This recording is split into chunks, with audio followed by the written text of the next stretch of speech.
Crianças não, né? Hoje já são... O Rafa tem 19, a Milena tem 16. 16, já são... Crianças. Adultos adolescentes. Pro pai e pra mãe é criança. O bispo tava aqui, chamou o Luiz casado de bebê, mano. Ai, meu Deus. Sacanagem. A mãe ainda vai, né? Mas o pai ainda dá. Mas a gente tenta, assim, mexer bastante na agenda, porque se a gente não cuidar, assim, realmente tem todo dia atendimento, sufoca, todo né? dia a gente tá na igreja, todo dia a gente tá na igreja, mas a gente tenta reservar um período para estar junto, para sair com a família. É um jantar, é em casa, é assistir um filme, é ler a Bíblia, é cantar, né, é fazer um culto. A gente realmente tenta sempre reservar alguns momentos para que isso aconteça, porque senão realmente a gente fica muito a serviço dos outros e às vezes a gente deixa a nossa casa, né, sem esse suporte. Mas a gente sempre tenta estar junto, né, e se não tá, a gente sempre foi assim, a gente sempre teve muito na igreja, mas a gente ia pra igreja e ia todo mundo junto. Então, assim, a gente ia pro culto, e aí o pastor às vezes ia trabalhar, mas eu ia, o Rafa ia, a Milena ia, e a gente ali junto. Então, na escolinha, filho, Quem faz isso aqui. obreiros? Os obreiros da mamãe. Ajudava a colocar os envelopes, arrumava. Legal. Então, assim, a gente envolvia eles na vida da eles. igreja, né? Fazia Então a com que gente fosse sempre leve, né? a gente Exatamente. sempre fez tudo muito junto. Na verdade, assim, a nossa família é uma referência, acho que por conta disso. A gente sempre faz tudo junto. Então, mesmo eles já sendo grandes, a gente sempre adequa alguma coisa que eles gostem de fazer. Então, vamos fazer um passeio de balão. Às vezes a gente tá com medo, mas vai assim mesmo, né? Tem que fazer as loucuras pelos Me deram um passeio de balão. Vamos fazer um passeio de balão. Mas é porque eles queriam fazer. E eles, o presente, filho, é passeio de balão com a gente. mas porque assim, a gente sempre tenta adequar para que a gente fique o máximo de tempo juntos, né? Para que assim, eles não tenham desejo de fazer coisas fora, É isso. né? Coisas que pra gente não sejam agradáveis. Então assim, a gente, no máximo que a gente pode, a gente tenta estar junto, tenta fazer o que eles gostam, né? Tenta adequar eles também fazerem o que a gente gosta e assim a gente vai trabalhando. A gente é muito feliz, né, com os nossos filhos. A gente, assim, é muito agraciado pelo que Deus nos deu, né? Os dois são, assim, focados em Deus, super obedientes, e a gente tem essa facilidade, né? De, vamos fazer isso, vamos fazer aquilo. Olha, a palavra de Deus diz sobre isso, então eles tranquilamente ouvem, tranquilamente se adequam, né? Filho, essa amizade não é legal pra você. Por causa disso, tal. Então, filha, não anda assim. Então, assim, a Milena mesmo, às vezes... E filha, aquela amiguinha sua, pai, não dá mais pra andar junto. Nossa. Aí você vai ver e tal, se você vê no TikTok, você já vê que não é pra andar mesmo. Entendeu? Então, assim, eles mesmos já vão fazendo essa peneira, esse filtro, né? Eles já têm. E aí você perguntou sobre devocional, né? Então, o que acontece? Nessa idade deles, a gente não tem um devocional, assim, estabelecido diariamente e tal. Mas, por exemplo, uma vez por semana, a gente senta no sofá juntos, desliga a TV, e a minha pergunta é o seguinte: o que Deus falou com você? O que Deus falou com você? Se não falou nada, você não leu a Bíblia. Sim. Entendeu? Exatamente. Entendeu? Então eu chego, Milena, o que Deus falou com você? Rafael, o que Deus falou com você? Fran, o que Deus falou com você? E aí, às vezes, eu não falo nada. Aí eles chegam, pai, o que Deus falou com você? Entendeu? Então, é uma liberdade da gente estar ali juntos e tal. E aí, qual que é o teu sonho? Qual que é a tua dificuldade? O que eu preciso orar por você? Então, essas perguntas vão trazendo pra gente um destravar de uma coisa muito, assim, espontânea. Então você fala assim, você tem um devocional? Não temos um devocional que a gente faz, não tem um livro que a gente faz, mas cada um tem o seu momento com o Senhor em particular, e aí uma vez por semana a gente senta no sofá e vamos orar junto. Até porque isso já foi instruído desde novo, né? Então eles mesmos já aprenderam ali que eles têm que ter esse tempo com o Senhor, né? Cara, eu vou te dar uma situação que aconteceu comigo com a Fran, muito próximo. Numa dessas conversas, o Rafa trouxe, cara, uma ministração pra nós, que eu falei, cara, que revelação é essa, mano? Eu ia pregar... Não, eu ia pregar no domingo. Que pregação que eu preguei, irmão? Entendeu? O que ele trouxe pra nós. Entendeu? E eu acho que a Milena também trouxe alguma coisa que você pregou, não foi? Então, assim, cara...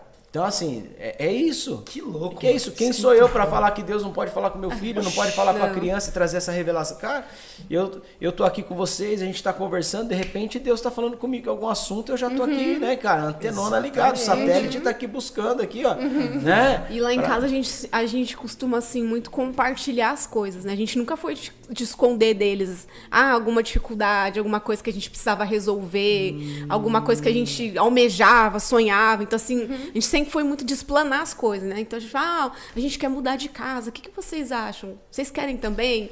É uma coisa que vocês desejam? Para vocês vai ser bom? E aí a gente sempre conversa, né? A gente resolve, assim, tudo que a gente vai resolver, a gente coloca pra família mesmo.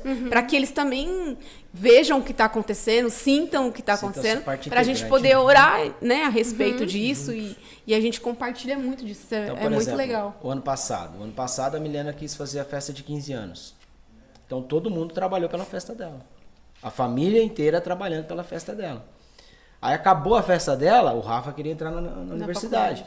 Então, assim, todo mundo trabalhando por isso, entendeu? Então a gente vai canalizando as nossas forças de uma forma muito tranquila.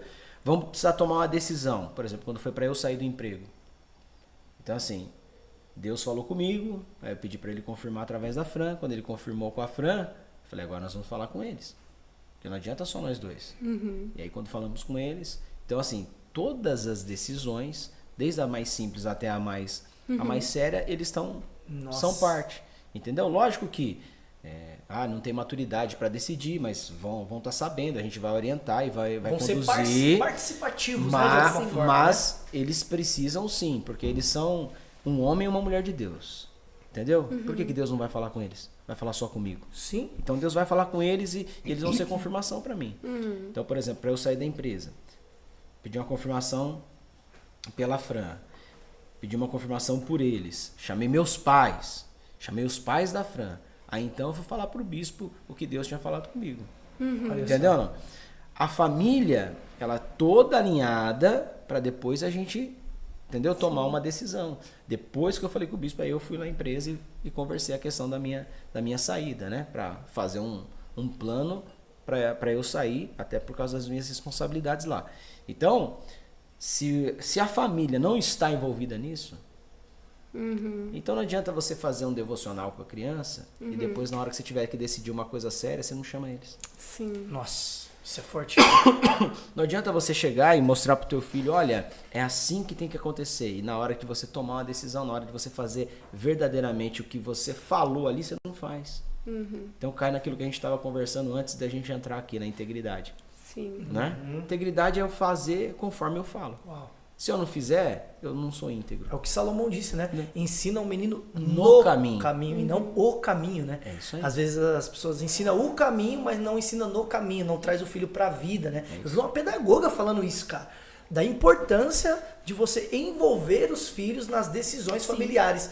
Eles falaram que muitos filhos se tornam rebeldes, descontrolados emocionalmente, porque eles não se sentem parte da família. Isso acontece muito na adolescência, né? Alguns adolescentes é por causa da adolescência mesmo, né? Aquela fase de... A fase, né? A fase que o pai fica meio maluco, a mãe fica meio maluca. Mas na maioria das vezes é por isso, mano. A gente tem um trabalho lá também com os adolescentes e é uma das perguntas que os líderes sempre fazem pra eles, né? Vocês se sentem parte da família de vocês? E aqueles que falam que não, aí eles chamam os pais pra instruir os pais da necessidade de fazer os filhos serem participativos.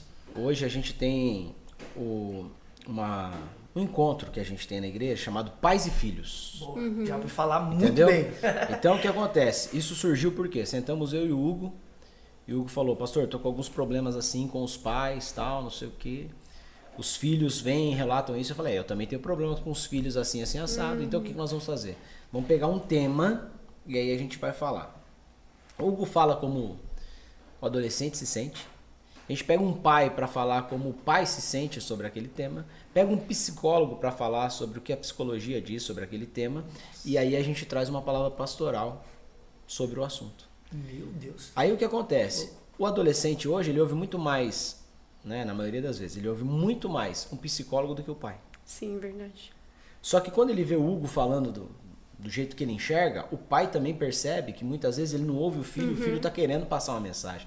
Nossa. Então a gente tem esses ruídos na comunicação aí que precisam ser alinhados. E quando a gente vai alinhar isso? Quando a gente trazer a realidade. Então, por muito tempo, você falar que o adolescente estava certo era um problema. E não, e tem situações que eles estão certos.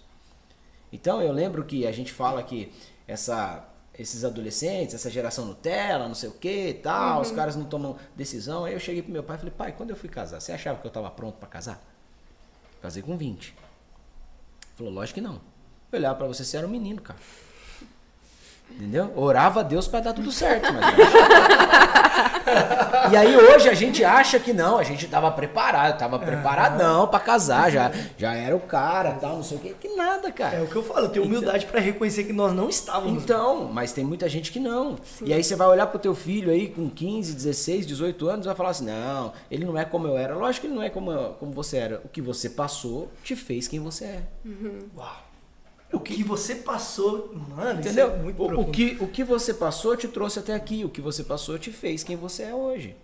Então não adianta. A estrutura de vida que você tem é diferente do que o outro que viveu uma outra realidade. Então, o que a gente fez? Nós, né, os pais dessa geração, a gente blindou os nossos filhos de tal forma que eles não tenham a casca grossa que nós tivemos pelo que nós passamos. Mas isso não quer dizer que eles são piores do que nós. Eles só têm uma formação diferente. Que aí você tem que pegar o que falta para eles e acrescentar, mas também absorver o que eles têm de muito bom. Então eu lembro que uma vez nós fomos no Museu Catavento. E a gente foi lá com eles, cara, e eles ainda eram novos, tal, não sei o quê. E aí chegou lá na crosta terrestre e tal, não sei o que, eles começaram a falar de uns assuntos assim, dos negócios. A gente não entendia nada. Eu olhei assim e falei, caramba, da onde que esse moleque tirou tudo isso? A Milena pequenininha falando dos negócios, eu não sei, cara. Então assim... Na nossa escola não ensinaram. Geração Z, né, mano? Não, então, mas o que acontece? A gente... Pode até ter sido que algum professor falou isso, mas eu não... Não lembra, né? Não sei, não sabe. sei, ok? Não sei. E aí você olha, ou seja, ele tem uma bagagem que eu não tenho. Entendeu? E é isso que alguns pais têm problema. De entender que o filho sabe algumas coisas que você não sabe, que ele pode te ensinar coisas que você não sabe, que ele pode trazer um conhecimento que você não tem. Aí a gente fala sobre humildade. A gente mostra que a gente não tem humildade quando a gente olha pro outro e fala que o outro não pode nos ensinar. Muito verdade. Entendeu? Então por que a Fran não pode me ensinar? Entendeu? Por que você não pode me ensinar? Por que meu filho não pode me ensinar? Por quê? Só porque hoje eu tenho um título de pastor? Cara, não. Entendeu? Só porque você é PhD no assunto? Cara, indiferente, independente de qualquer situação, a gente está aqui para aprender. Então, se a gente entender que a gente é um ser que vai aprender todos os dias, aí você aproveitou a sua vida da melhor forma que você podia. Meu, que trabalho incrível, mano. Meu, que trabalho incrível, que muito bem elaborado. Então, tipo, tem o Hugo, que é o líder dos adolescentes, então ele tem a necessidade dos adolescentes, se junta com o pastor, que tem a necessidade do pai ali, da mãe, Isso. e junta tudo aquilo. Deve ser uma explosão no inferno, né? Não, então, e é um trabalho muito espiritual, porque Muito espiritual, tá porque doido? você vê que isso vai mexendo, né, com a formação da família. Então, assim, hoje, o maior embate que a gente tem é quanto à família, certo? Então, hoje, eles não querem mais que comemore Dia dos Pais, Dia das Mães, né? Eles não querem mais, porque e o menino que não tem e tal, vem toda aquela história e tal, e na verdade não é isso. Né? Na verdade, é uma questão da gente comemorar mesmo aquilo que Deus nos deu. O padrão de Deus para a família deve ser comemorado. Entendeu? O padrão de Deus para a família deve ser estabelecido. E aí essa guerra contra a família, por isso que é essa questão totalmente espiritual. Porque aí você traz a junção, você coloca o filho entrelaçado com o pai, entendendo que ele precisa do pai. Você mostra para o pai que o filho depende dele de tal forma que ele precisa, às vezes, né, se despir de umas roupas lá do cara lá em cima e o filho aqui embaixo, começar a descer, né, e se equiparar ao filho, provocar o filho para que ele cresça, amadureça, para que cheguem todos no mesmo nível e todos avancem. Quando um rebanho era levado, como é que eles faziam? Eles colocavam o gado mais antigo na frente, porque ele estava mais cansado. Colocava o gado de meia idade no meio e colocava o gado mais novo atrás. Por quê? Quem estava cansado e estava lá na frente ia ser meio que empurrado pelos mais novos que estavam atrás. Mas os que estavam atrás, que se você colocasse na frente, eles iam disparar e ia ter um distanciamento. Então a família é assim, nós temos que colocar todo mundo ali junto. Cada um no seu objetivo, né? E aí o que acontece, a gente vai andando junto. Então ninguém vai chegar primeiro, nós vamos chegar juntos. Entendeu? Ninguém vai chegar. Então não adianta você ter uma mulher extraordinária que não tem uma família, né, abençoada, os filhos estão todos perdidos, o marido não a honra, tal. Não adianta. Não adianta você ter um cara que seja extraordinário. Você fala, meu, esse cara é um empresário top. Olha, meu, onde ele põe a mão prospera, o negócio vai. O cara é águia, tal. Legal. E a família dele? Casa, né? Então, assim, a família é o meu maior patrimônio. A família é o meu maior troféu. Então, quando eu chego lá e alguém me reconhece, reconhecendo a Fran e o Rafa e a Milena, aí eu fico feliz.